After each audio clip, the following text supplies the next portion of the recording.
12월 10일 목요일 다니엘 11장 20절부터 35절까지의 말씀입니다. 인간의 역사는 배신의 역사다라는 말이 있습니다. 왕의 자리나 권력 그리고 돈을 차지하기 위해 군신, 가족, 형제, 친구 간의 배신과 음모와 심지어 살인이 벌어집니다. 풀의 꽃과 같이 잠깐뿐인 영광을 위해 피를 흘리지요. 그러나 성도는 잠깐의 영광을 위해 사는 인생이 아니라 영원한 영광을 위해서 살아야 합니다. 그렇다면 성도는 어떤 삶을 살아야 할까요? 어제 5절부터 19절에서 알렉산더 대왕이 죽은 직후부터 이집트와 시리아의 모든 역사가 예시된 것은 바로 오늘 이 부분에서 주역을 감당할 안티오코스 4세의 등장을 준비하기 위해서입니다. 이제 드디어 10장, 11장의 예언이 절정에 이르게 되지요. 그의 통치는 오랜 세월 동안 지속되어 왔던 이집트의 프톨레마이오스 왕조와 시리아의 셀레우코스 왕조 사이의 갈등을 절정에 달하게 하였습니다. 또한 안티오코스 4세의 통치는 이스라엘 백성들이 감당해야 할 무시무시한 핍박을 가져왔습니다. 그는 어디서나 평화의 사람이기보다는 분쟁과 횡포의 사람이었던 것입니다. 그리고 그의 신성 모독적 행위는 인류 종말에 있을 적그리스도의 행동을 예표합니다. 20절부터 24절까지의 말씀인데요. 함께 읽어볼까요? 그 자리를 이어 왕이 된 사람은 영광스러운 나라에 욕심사납게 세금을 부과할 것이다. 그러나 몇 날이 못돼서 다툼이나 전쟁도 없이 아무도 모르게 죽을 것이다. 그의 뒤를 이을 사람은 낮고 천한 사람으로 왕의 영광스러운 자리를 받지 못할 사람이다. 그러나 그는 평화로울 때 와서 음흉한 꾀를 써서 그 나라를 차지할 것이다. 엄청난 군대가 넘치는 물같이 휩쓸고 가면 그 군대와 동맹한 왕도 모두 그에게 깨질 것이다. 조약을 맺은 후에 그는 속임수를 쓰며 적은 수의 백성을 거느리고 치고 올라와 점점 강해질 것이다. 그는 평화로울 때 가장 부유한 지방으로 쳐들어가 자기 조상이나 조상의 조상들조차 차마 하지 못했던 짓을 할 것이다. 그는 힘을 빼앗은 물건들과 재산을 사람들에게 나누어 줄 것이다. 음흉한 꾀를 내서 산성을 치지만 그가 다스리는 기간은 오래되지 않을 것이다. 아멘. 왕위를 계승한 셀레우코스 4세는 죽은 부왕의 패전으로 인한 전쟁 배상금을 갚기 위해 또 나라의 영화를 회복하려고 엄청난 세금을 부과합니다. 재무관 즉 세금 징수원으로 헬리오도로스를 임명하지요. 그런데 그가 배신을 합니다. 셀레우코스 4세는 전투 한 번 못하고 자기가 임명한 재무관 헬리오도로스에게 독살당합니다. 즉 신하가 왕을 죽인 것이지요. 이 사실을 알게 된 로마에서 14년간 볼모로 있었던 안티오코스 4세가 헬리오도로스를 처단하고 조카에게 계승될 왕위를 교묘한 속임수로 찬탈합니다. 안티오코스 4세 즉 안티오코스 에피파데스는 지극히 낮고 천한 자로 왕이 될 만한 인물이 아닙니다. 그는 교활하고 잔인했지요. 주로 거짓 동맹을 맺어 방심하게 만든 후에 조약을 깨뜨리면서 미약한 세력을 키웠습니다. 그는 자신을 따르는 지극히 작은 무리를 위해 수많은 백성들을 약탈하는 데 주저하지 않았습니다. 평안을 조성한 후 동맹국의 가장 기름진 곳을 공격했지요. 노력하며 탈취한 전리품을 나눠주고 추종 세력을 불렸고 속임수로 요새를 공략했습니다. 교묘한 속임수와 비열함과 거짓과 모략은 적그리스도를 표상했던 그가 죽을 때까지 반복했던 삶의 양식이었습니다. 그렇습니다. 인간은 자신의 목적을 이루기 위해서는 수단과 방법을 가리지 않습니다. 그 상대가 누구든 관계없습니다. 그러나 그리스도인은 선한 결과를 위해 과정을 중요시하는 사람들입니다. 과정과 결과가 모두 하나님의 방법으로 행해져야 하지요. 그때 하나님은 우리의 계획을 도우실 것입니다. 하나님께서 저와 여러분을 도와주시기를 예수님의 이름으로 축복합니다. 아멘. 25절부터 27절까지의 말씀인데요. 함께 읽어볼까요? 그는 힘을 떨치고 용감한 큰 군대를 거느리고 남쪽 왕을 칠 것이다. 남쪽 왕도 크고 힘센 군대로 맞서 싸울 것이지만 그를 당해내지 못할 것이다. 북쪽 왕이 속임수를 써서 그를 치기 때문이다. 남쪽 왕과 가까운 사이로 귀한 음식을 같이 먹던 자들이 남쪽 왕을 죽임으로 그의 군대는 흩어지고 많은 사람들이 쓰러져 죽을 것이다. 이 두 왕은 한 식탁에 앉아서 먹지만 서로 해치려고 마음먹고 서로 거짓말을 할 것이다. 그러나 일이 잘 되지 않을 것이다. 이 일은 하나님께서 정하신 때 끝이 날 것이기 때문이다. 아멘. 비열하게 왕이 된 안티오코스 4세, 즉 에피파데스는 계속해서 비열한 방법을 사용합니다. BC 169년에 안티오코스 4세는 누이의 아들이자 대군을 갖춘 남방왕 프톨레마이오스 6세를 사로잡습니다. 남방왕의 음식 담당자를 매수하는 속임수를 사용했지요.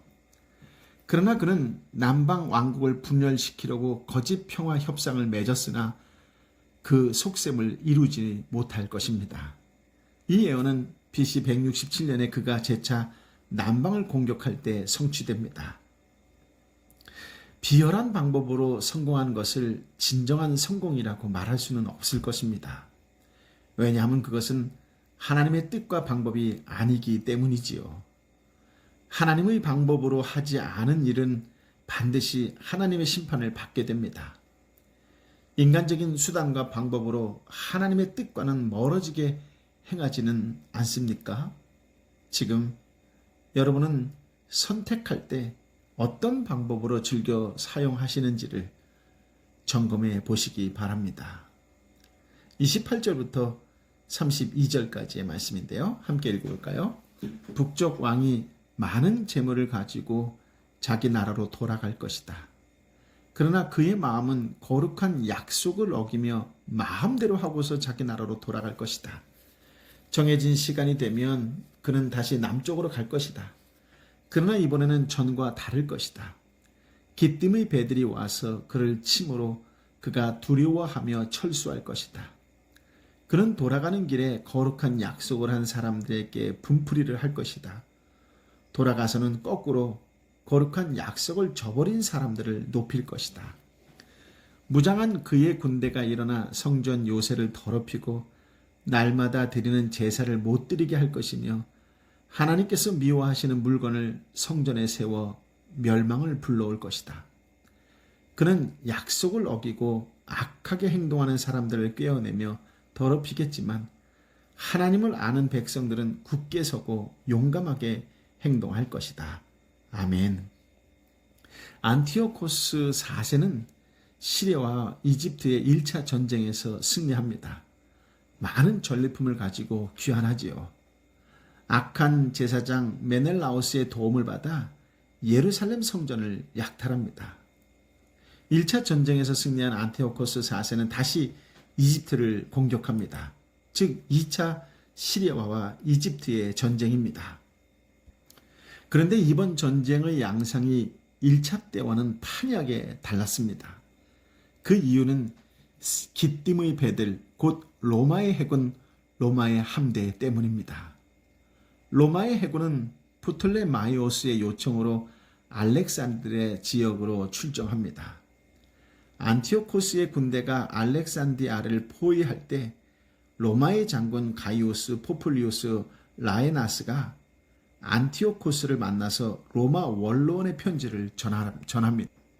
그것은 이집트를 떠나지 않으면 로마와 전쟁을 하게 될 것이라는 내용이지요. 그래서 본문의 말씀은 안티오코스 4세가 두려워하며 태각했다고 되어 있습니다. 그러나 이런 모욕을 당하고 본국으로 그냥 되돌아갈 수 없었겠지요. 그가 되돌아가면서 생긴 사건이 30절부터 35절까지에서 일어난 유대인에 대한 박해입니다. 그는 분풀이를 돌아가는 길에 거룩한 약속, 거룩한 언약을 맺은 백성에게 합니다. 그리고 거룩한 약속을 배반하는 자들을 이스라엘 통치자로 세웠고 퇴각하던 군대가 하나님의 성전을 더럽혔습니다. 그는 조공을 담당하던 아폴로니우스를 예루살렘에 보내 화친하는 채 하다가 안식일에 갑자기 공격해 도시를 약탈합니다. 주전 167년에 예루살렘의 대대적인 박해가 시작되지요. 종교적 활동을 위해 성경을 소유하거나 성경에 기록된 제사, 할례, 절기를 지키는 것을 금지하며 이를 어길 시 사형에 처합니다. 그러니 매일 드리는 제사를 폐지하고 심지어 성전에 미운 물건 곧 제우스 신상도 세웠습니다. 한마디로 유대교회의 종교의식을 헬라의 관습으로 바꾸려고 했던 것입니다. 약속, 즉 언약을 배반하고 악행하는 자를 속임수로 타락시켰습니다. 적그리스도의 표상인 그는 어찌하든지 언약을 배반하게 만들었던 것이지요. 거룩한 약속, 거룩한 언약을 신뢰하는 자들만 이 혹독한 상황에서 신앙을 지킵니다. 북방왕과 남방왕 사이에 반복되는 실제 전투는 결국 언약 백성에게 치열한 영적 전투를 가져오지요. 이 전쟁에서 하나님의 백성은 지혜롭고 용맹스럽게 싸워 이겨야 합니다. 이때 성도는 승리가 이미 우리의 것이다 라고 하는 확신을 해야 합니다. 왜냐하면 예수 그리스도가 이미 승리하셨기 때문이지요. 말씀을 붙들고 승리하는 삶, 승리하는 날을 보내시기를 예수님의 이름으로 축복합니다. 아멘. 33절부터 35절까지의 말씀인데요. 함께 읽어볼까요? 백성들 가운데 지혜로운 사람들은 많은 사람을 가르칠 것이지만 그들은 오랫동안 칼과 불길에 사로잡히고 물건을 빼앗기며 힘이 빠지고 약해질 것이다. 그들이 약해 쓰러질 때쯤 조금 도움을 받을 것이다. 그러나 많은 사람이 속임수로 그들 편에 설 것이다. 그 몇몇 지혜로운 사람들은 죽임을 당할 것이다. 백성들은 단련되고 깨끗해지고 하얗게 돼 마지막 날까지 이르게 될 것이다. 이런 일이 하나님께서 정하신 때까지 있을 것이다. 아멘. 역사를 통해 아무것도 배우지 않는 사람이 있습니다. 그들은 세상의 주관자이신 하나님과 그분의 언약을 신뢰하고 살아야 한다라고 하는 지혜자들의 가르침을 거부합니다. 지혜자 자체도 오랫동안 칼과 불길에 사로잡히고 물건을 빼앗기고 힘이 빠지고 약해지며 숫자가 점점 줄어듭니다. 현실적인 도움을 조금 얻을지라도 언약 백성의 다수는 속임수에 빠져 언약을 대적하는 자들과 한통속이 됩니다. 그럴지라도 지혜로운 자의 외침이 헛되지 않습니다. 그 상황에서 언약의 신실한 자들의 신앙은 연단되어 정결케 남을 것이니까요. 33절부터 36절까지의 말씀의 내용은 헬라 통치기, 마카비 독립기, 로마 통치기, 그리고 종말의 시기에 반복될 현상입니다. 지금 육신의 질병으로, 영적인 곤고함으로, 경제적인 어려움으로 삶이 어렵고 힘드십니까? 절망하지 마십시오. 두려워하지 마십시오. 끝까지 십자가만을 바라보는 믿음의 사람이 되시길 축복합니다. 기독교는 구속의 종교입니다. 예수 그리스도는 모든 믿는 자에게 구원을 주십니다. 육적인 것과 영적인 구원을 허락하시는 분이 바로 우리 주님이십니다. 종국의 주님과 함께 승리의 계가를 부르게 될 줄 믿습니다. 세상에서 겪는 고난에 굴복하지 말고 인내하고 승리하여 하나님 나라를 기업으로 받는 일에 동참하시기를 예수님의 이름으로 축복합니다. 아멘. 아버지 하나님, 참으로 귀한 말씀, 생명의 말씀을 허락하여 주시니 감사합니다. 말씀 속에 교만한 리더가 얼마만큼 공동체와 나라를 어렵게 하고 힘들게 하고 결국 망하게 하는지를 보게 하여 주시니 감사합니다. 주님, 오늘 말씀 앞에 선자들마다 이 나라와 이 민족과 공동체와 교회를 위하여 눈물로 기도하는 역사적인 하나님의 날이 되게 하여 주옵소서. 믿음의 사람이 흘리는 그 눈물을 결단코 하나님 헛되이 내버려 두지 않고 다 받아주실 줄 믿습니다. 주여, 이 나라를 불쌍히 여겨 주옵소서.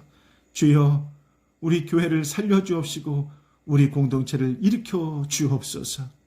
여전히 어렵고 힘든 이 상황 속에서도 끝까지 이기적이고 자기밖에 모르는 것처럼 보여지는 교회와 교인들을 불쌍히 여겨 주옵시고 이 어렵고 힘든 상황과 환경 속에서 하나님이 원하시는 것이 무엇인지를 진지하게 고민하며 기도하며 묵상하는 가운데에 분연히 일어나 하나님을 사랑하듯 이웃을 사랑하는 신실한 하나님의 사람, 행동하는 그리스도인들이 되게 하여 주옵소서.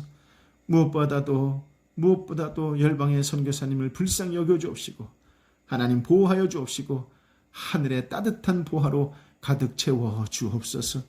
이 땅에 여전히 아파하고 힘들어하고 지쳐있는 육신의 연약함으로 눈물밖에 나지 않는 상황 속에 있는 주의 형제와 자매를 불쌍히 여겨 주옵소서. 성령이여 저들을 보듬어 주옵시고 새 힘과 새 능력과 새 지혜를 더하여 주시옵소서. 평안과 평안을 더하여 주옵소서. 경제적으로 지쳐있는 영혼들을 하나님 불쌍히 여겨 주옵시고 저들의 미래를, 저들의 삶을 활짝 열어주시어서 다시 십자가 예수 그리스도를 붙잡고 벌떡 일어날 수 있는 용기와 또 생기와 생명을 더하여 주옵소서. 오 성령이여 임하여 주옵소서. 성령이여 인도하여 주옵소서. 이제는 우리 주님 예수 그리스도의 은혜와 아버지 하나님의 크신 사랑과 성령 하나님의 위로 역사 교통 충만하심이 주신 말씀을 붙잡고 눈물로 기도하는 하나님의 사람들 한 사람 한 사람 머리 위에 저들이 함께 기도하는 삼터와 일터와 공동체와 이 나라와 이 민족과 열방의 선교사님과 선교지 위에 함께하여 주옵기를 간절히 축원하옵나이다. 아멘.